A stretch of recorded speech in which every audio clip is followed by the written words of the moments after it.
네, 안녕하세요. 저 소개받은 변창입니다. 뭐, 제가 아주 깊이 있게 고민한 건 아니고, 제가 지난 2년간 운영위원장을 하면서, 조이스 위원장님께 인수인계하면서, 이런 거는 좀 신경 쓰시면 좋겠다 하면서, 한 2페이지 적어갔는데, 또 이걸 굳이 또 여기서 발표하라 그러셔가지고, 인수인계하는 자료 중에 몇 페이지를 적었습니다.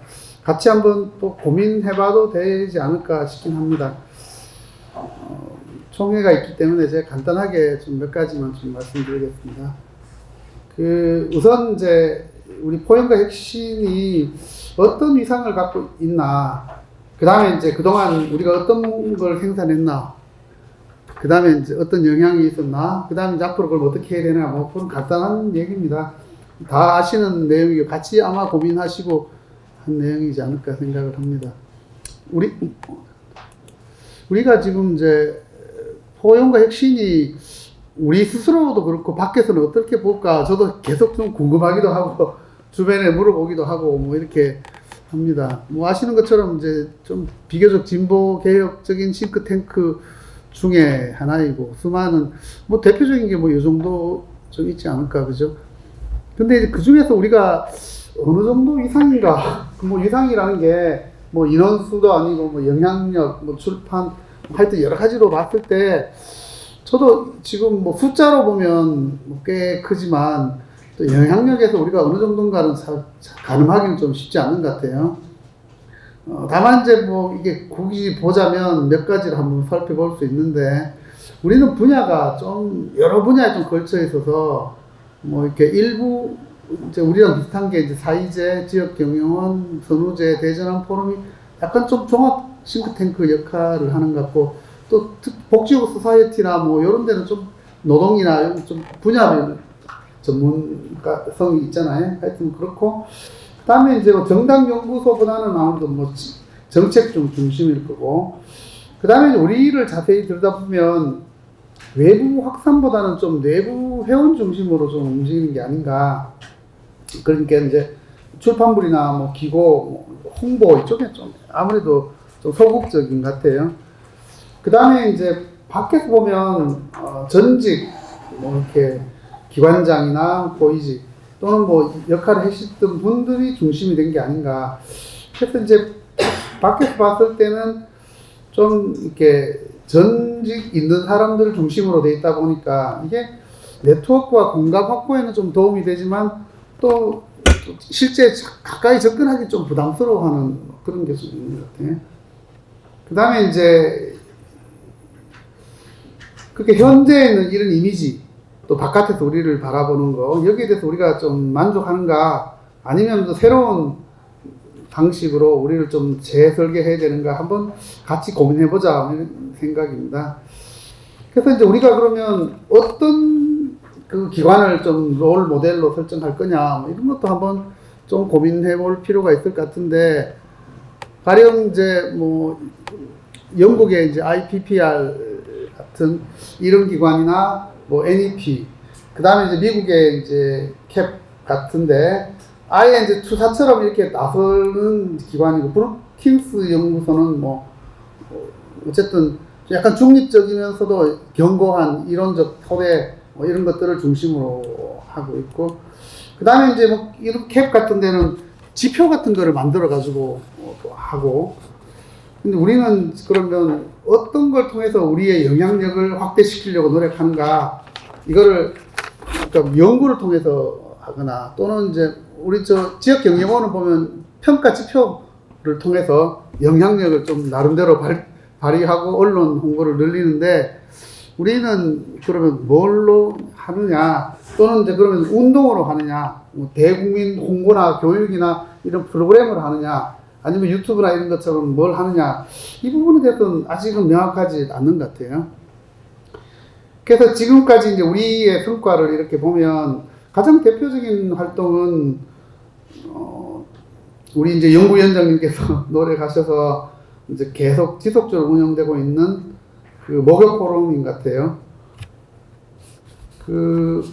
지금까지 77회 목욕 포럼을 개최했는데요. 76회에서 지금 실행 같아요.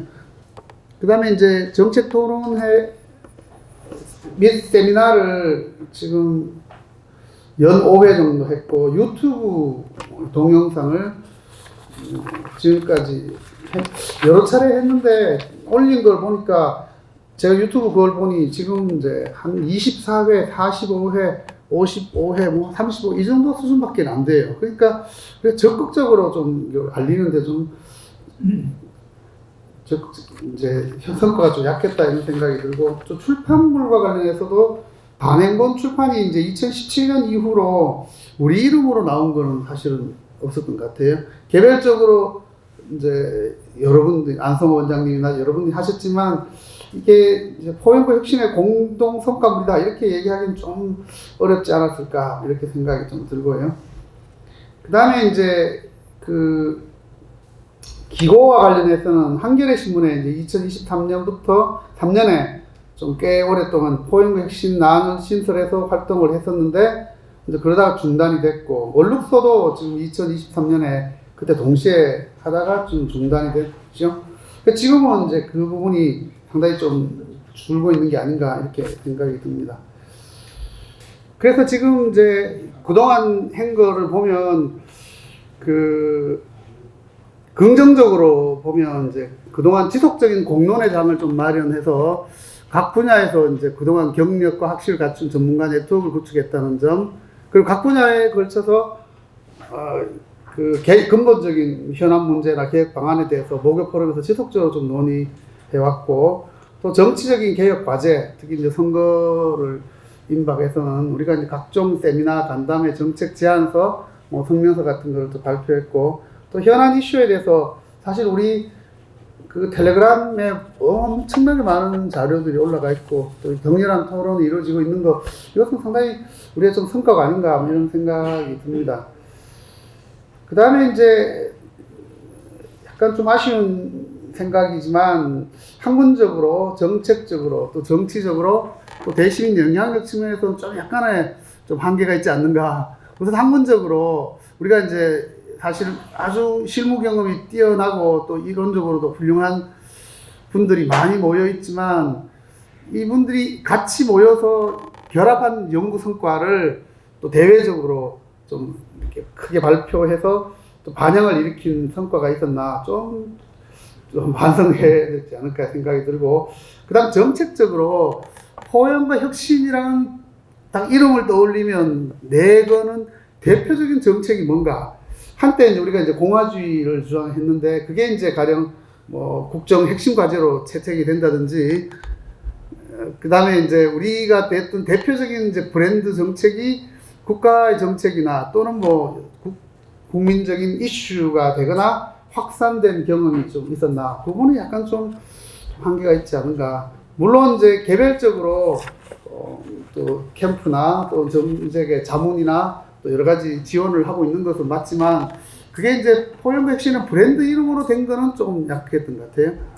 그 다음 정치적으로 뭐 현재도 그렇지만 이 정당이나 정부의 정책 결정에 좀 영향력 있는, 아까 이제 브루킹스라든지 뭐 CAP나 이런 데처럼 그런 영향력 있는 기관으로 인정을 받고 있느냐, 아니면 지금 이제 우리 공정거래위원장도 가시긴 하지만 직접 참여하는 부분이 좀 얼마나 있는가 보면 조금 약하지 않는가. 그 다음에 이제 대시민인데요. 시민들과 직접 소통하는 공간. 오늘 뭐 이 자리도 열리긴 했지만 사실은 완전히 일반인이 알기 좀 어려운 부분이 있고, 그 다음에 이제 직접 소통하는 공간을 제공하거나 우리가 접촉하는 면을 만들어내거나, 또는 이제 어떤 특정인 우리 중에 한 분이 아주 훌륭한 유튜버로서 뭐 한 10만 명을 갖고 있으면서 우리 거를 메시지를 전달하는 분이 있거나, 어쨌든 어떤 식으로든 이 존재감이 좀 약한 게 아닌가 뭐 이런 생각이 듭니다. 그래서 이제 이걸 어떻게 할 거냐 하는 거는 이제 앞으로 우리 이제 그 대표님이나 또 이사회, 그리고 또 운영위원장님, 뭐 여러 위원장님이나 간부님이 핵심적으로 하셔야 될 일이긴 하겠습니다만, 제가 몇 가지만 한번 적어봤습니다. 우선 이제 포용혁신의 위상을 좀 재설정을 좀 할 필요가 있지 않는가. 바깥에서 보면 이제 중견, 전직 기관장이나 학자들의 친목 단체인가, 아니면 이제 좀 좋게 보면 학제적 연구자들의 소통 플랫폼이다, 또는 뭐 전문적인 정책 연구자 모임이다, 또는 이제 정책 연구 생산 제안의 전문적 싱크탱크다, 뭐 여러 가지가 있을 수 있는데, 이제 어쨌든 뭐 이런 이상이 있더라도 우리가 이제 포용기 혁신이나 이름, 정말 저는 이 이름을 정말 의미 있고 중요하다고 생각하는데요. 이 포용기 혁신의 이 가치를 좀 이렇게 어떻게 실현할 것인가를 봤을 때, 이 가치라는 거랑 현실 정책과의 괴리를 어떤 식으로 좁히고 또 이게 가치를 실현시킬 수 있는 정책을 좀 만들어낼 거냐 하는 이 부분에 대해서 지속적으로 논의하고 연구하고 확산을 하는 그런 기관으로서 우리를 좀 재설정해야 되지 않는가, 이렇게 좀 생각이 들고요. 두 번째는 이제 이 포용과 혁신의 연구 결과물을 좀 확산해야 되는데, 아까 보신 것처럼 출판도 약하고 기고도 좀 덜하고 뭐 어쨌든 뭐 유튜브도 좀 확산이 좀 덜 되고 이렇게 돼 있어서 내부 토론 중심으로 돼 있으니까 대외용 출판, 기고, 유튜브, 교육, 연구 어떤 식으로 좀 활동을 좀 강화를 해야 되지 않을까. 지금 이제 우리 세웅 위원장님께서 단행본 출간하고 정책 이슈 페이퍼를 이제 생산하자 이러시면서 출판위원회를 구성하려고 좀 하시는 것 같아요. 저도 전적으로 동의하고, 만일 또 이슈 페이퍼를 만들어도 이거를 이메일을 통해서 비회원에게도 확산하고, 또 우리 멤버들 중에 이제 그 뭐 텔레그램이나 또는 뭐 페이스북이나 이렇게 쓰시는 분이 좀 확산시켜주는 이 매체를 좀 많이 좀 넓혀야 되지 않는가. 우리끼리만 돌고 아무도 알아주지 않으면 결국은 정책이 실현이 되질 않는 거거든요. 그 다음에 이제 우리의 경험을 살려서 뭐 연구와 용역과 자문 그리고 활동을 좀 결합할 필요가 있지 않는가. 중앙부처, 정당연구소 뭐 이런 데 연구 용역도 좀 수주를 해야 되지만, 현재 이제 곧 지방선거가 가까워지는데 후보 활동들을 좀 자문해주면서 그 이후에 우리의 가치가 거기에 그 지방정부 또는 지방의회의 위원들이 활동하는데 연계할 수 있도록 지속적으로, 사실 일본에 보면 이제 개혁적인 전문가들이 지자체를 선택을 해서 그 지자체를 적극적으로 밀어서 좀 그 지자체를 만들기 위해서 개혁 지자체 운동을 많이 해왔었거든요. 뭐 가나자와를 찍어가지고 이태리에 파견해서 전문가를 키운 다음에 그 내발적 발전이란 모델을 일본 전역으로 확산시키고, 이런 식으로 지식인들이 지자체를 지원하는 경향이 있거든요. 그럼 우리는 뭐 사실 지방선거 얼마 남지 않았습니다만 이런 데 적극적으로 지원하는 것도 한 방법이고, 기타 뭐 이런 것들을 세미나를 통해서 확산하는 방법이 있는 것 같습니다. 마지막으로 우리 포용과 혁신의 이미지를 이제 그러면 어떤 식으로 변신할 거냐, 정책을 통해서 할 거냐, 이슈 파이팅을 할 거냐, 또는 이제 그야말로 저 이름을 우리 박광계 소장님처럼 이렇게 스타를 좀 만들어 가지고 좀 이렇게 대리로 확산시키는 여러 가지 방법을 좀 적극적으로 고민을 좀 해야 되겠다 이런 생각이 들고, 법적으로야 당연히 지금 이번에 영리단체로 이제 비영리단체로 등록을 했으니까 사단법인, 장기적으로는 재단법인으로 좀 확산해서 기반을 좀 마련하면 좋겠다 이 생각을 하고요. 무엇보다도 중요한 게 후속 세대를 참여할 수 있는 기반을 마련하는 것인데요. 지금 이제 아마 평균 나이로 잡으면 거의 한 60쯤 되지 않을까. 좀 낮게 잡았나요?